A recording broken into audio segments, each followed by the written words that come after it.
Idemo da pogledamo prilog isto tako iz Beča. Nemojte nikako to propustiti jer reprezentacija ne ide bez džezve. Ne može se bez džezve.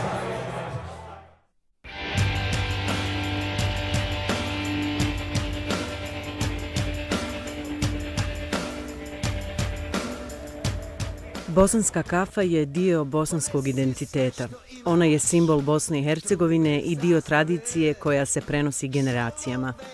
Kafa je ćeif koji se ne može platiti. Poziv na kafu je poziv na druženje.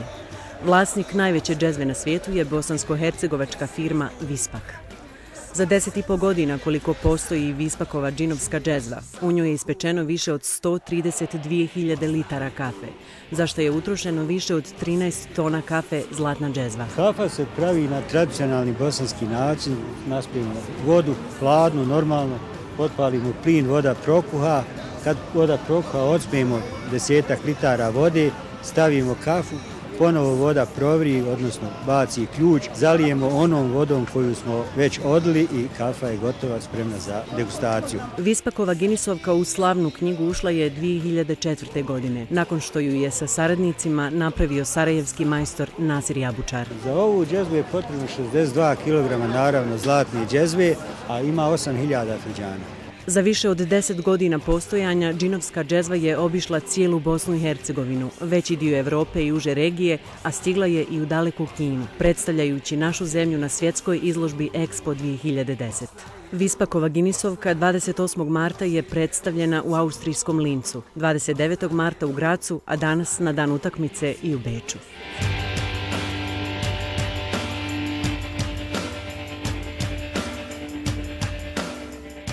Dosta ljudi živi ovdje koji počnu iz Bosne i Hercegovine, da im se, kao kažem, neke lokacije prikažu, pokažu, a u ostalom dosta Austranaca i Njemaca, ljudi širom Evrope zainteresovano da vidi Bosnu i Hercegovinu, to stvarno vidim na osnovu interesa koji vlada, kada vide knjigu stvarno kažu pa ovdje bi mogli doći na godišnji odmor. I dosta sam bilo u Bosnu i Hercegovinu, snimao fotomaterijal, na osnovu tog fotomaterijala je izrodila se, kao kažem, ideja da se od toga napravi knjiga i ova knjiga je sada rezultat tog 4-godišnjeg već rada.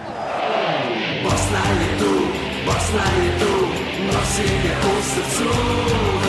Bosna je tu, Bosna je tu, nosim je u srcu. Jer mi smo navijači. Bosna. 3-1 za Bosnu. Džeko. Janić i Štilić. Normalno kad igra Bosna i Hercegovina očekujemo pobjedu, nema drugog rezultata. Nadamo se da će biti pozitivan za našu stranu. 3-1. 3-0 za Bosnu. Pa očekujem prije svega da ubaci malo neke nove igrače koji do sad nisu igrali. Bosna je tu, nosim je